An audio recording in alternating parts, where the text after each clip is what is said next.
Senator Bernie Sanders recently held an online town hall where he invited workers and CEOs of major American corporations to face off against each other, where the workers would be able to voice their grievances to CEOs and they would be able to respond and hopefully pledge to make the working situation and financial situation of their workers better.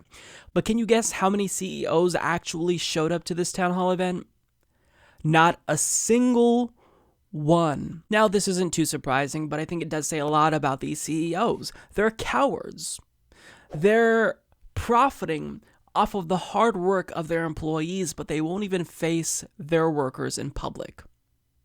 Now, the companies that employees came from included Disney, Amazon, Walmart, McDonald's, and American Airlines. Now, most of their stories were similar. They talked about how, their wages just aren't high enough. They can't go out to eat. They can barely pay their rent. They struggle on a daily basis. And others talked about the working conditions. One individual from Amazon talked about how the working conditions at Amazon are so abysmal that it actually led to him being depressed to the point of him giving up his will to live. So these are some of the highlights from the town hall. I will include you with a link to the full town hall. I would encourage you to watch it because it is very insightful. So here are the highlights, and then after we watch that, we'll come back and discuss. I started at Walmart in 2000. 5 years after I was there, I seen a decline in how they treated workers, screaming at us in the aisles, no respect at all for us. They pride themselves on low wages, on paying their workers low wages. Meanwhile, we don't even make the poverty level. I don't make $15 an hour, and I've been there 18 years. There's something wrong with that in our country. The turnover rate is high in all the Walmart stores across the country. Once a worker comes in and they see what it is to work there, they leave. We're understaffed, overworked, and they disrespect us. For a lot of my coworkers, they've been living in their cars. A lot of people have lost their homes and they're living in motels. I've been holding on. I'm going to interrupt you because something comes to my mind. Okay. I was told, and I don't know if it's accurate, tell me if it is, that there was a tent city where workers were living in tents near Disneyland. Is that true? Does that ring a bell? Well, there was a tent city. It was a part of the homeless issue in Orange County as a whole. And I do understand that there were Disneyland workers living there. Okay. I know a lot of people who have to go to food banks. I've gone to food banks myself. I try to make food a priority for myself because I was always taught that that's like the foundation to your health. Right. And my family has some health issues that I don't want to have to deal with. And so I always make sure to feed myself, but that means that I'm cutting into other bills that I could be paying with that money. If you were caught talking to other people or interacting with other people, you'd get written up. The environment is just, it's very isolating. It's depressing. I was spending an hour driving to work, 10 hours on the floor, and then the whole time I was there, there's no windows, there's no, you're tracked every second of the day. Every second that you're out there not being productive, somebody's watching you to make sure that you are still on task. And they have a number, there's like a rate that you're supposed to reach for whether you're stowing or taking items off the shelf, whatever your job was for the day. And my entire, even though it was just a 2-month stint there, I was spent, even days where I thought I was doing really well, I'd come up at the end of the day about 20% short of their expected goal. It just always felt unattainable. So you're just day to day struggling to hopefully not get fired. There was a point in my life where when I was working there towards the end of the time I was there, I was so depressed and I kept telling myself, if this is the best my life is going to get, why am I even still here? And I would leave in such a horrible emotional state that I'd have to leave because I couldn't physically be there anymore.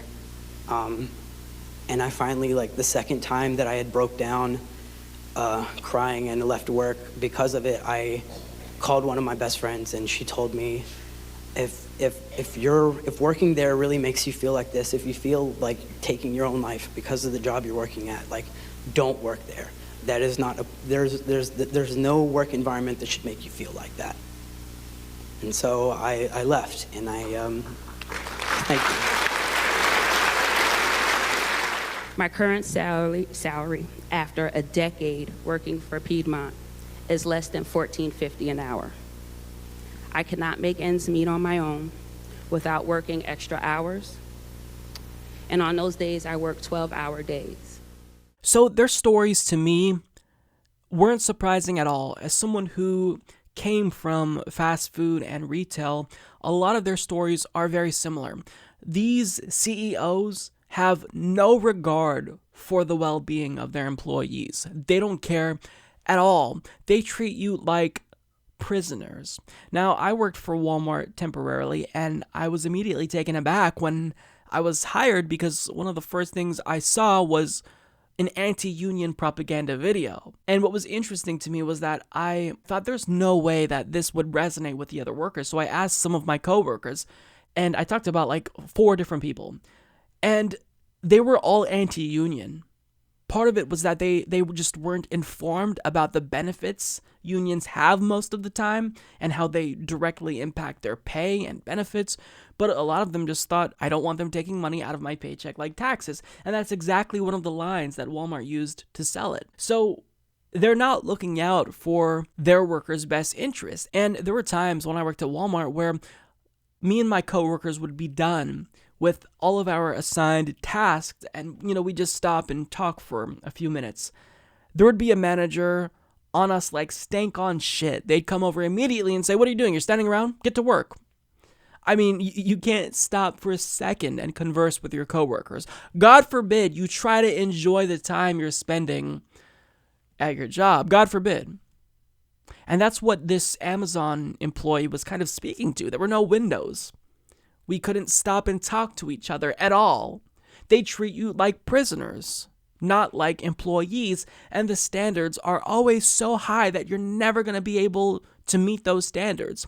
Therefore, you're always trying to work as hard as you can. You're giving 110% and still always falling short according to these companies' standards.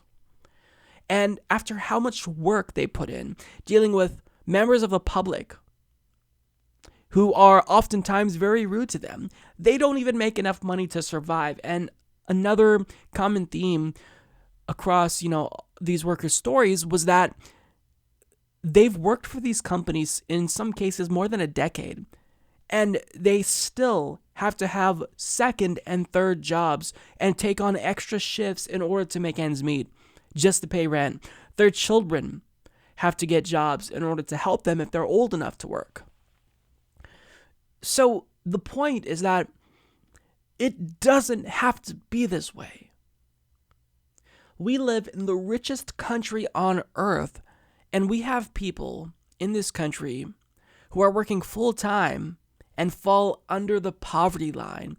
How ridiculously obscene is that? It used to be the case that if you worked full-time at Taco Bell, you can go to college, you could buy a house. But now, income inequality has become such a huge problem, and the economy has become so rigged in favor of the wealthy that no matter what you do, it's impossible to actually live comfortably for most Americans. And it goes deeper than this. In some areas of the country, Flint, Michigan, they don't even have clean water.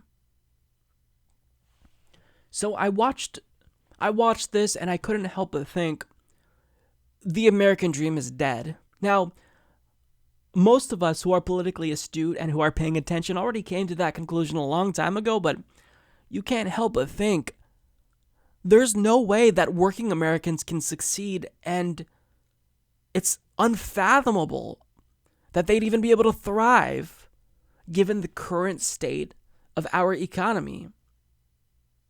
They need a break, and what did Republicans and Donald Trump just do last year? They gave a tax break to the wealthy. I mean, it's disgusting. But this right here is one of the consequences of capitalism. You don't get a capitalist system, an unfettered capitalist system, without exploitation, without oppression of the working class. So you've got to make sure that you regulate capitalism and try to push back against its inherently predatory nature. You've got to have a strong social safety net that's not just codified into law, but guaranteed by the Constitution. Otherwise, capitalism will try to attack it.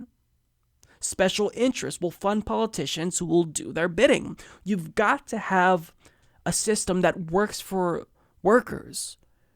But currently, we don't have that. And what we have as a social safety net is being gutted and rolled back as we speak. Republicans are proposing cuts to Medicare and Medicaid and food stamps in order to fund tax cuts for the rich. It's really, when you think about this, it's just downright depressing. And speaking of depression, a lot of these jobs cause workers to be depressed. Now, certainly, depression is something that a lot of individuals are just genetically predispositioned to have. But these employers, they have a way of beating you down to the point where you feel so depressed to where you're basically a robot just doing their bidding, doing what they want, but you can never appease them no matter how hard you work, and it's just disgusting. So shame on every single one of these CEOs who are mega rich, who couldn't dare to face their workers at this town hall. Why are they shielded from criticism? Why do they feel as though they're too good to face their employees? You're not better than your employees. Wealth doesn't equal worth. Face your employees. If you're going to exploit them, at least look them in the eye and explain to them that that's what you're doing and you don't care about them. At least do that. But these are cowards. They run and hide. They won't even face their workers. So again, I want to encourage people to click on the link in the description box and watch this town hall. For those of you listening on iTunes, you could find this on YouTube. I think it's incredibly insightful, but it's not going to be too surprising to a lot of us. Support this podcast by becoming a patron at patreon.com/Humanist Report.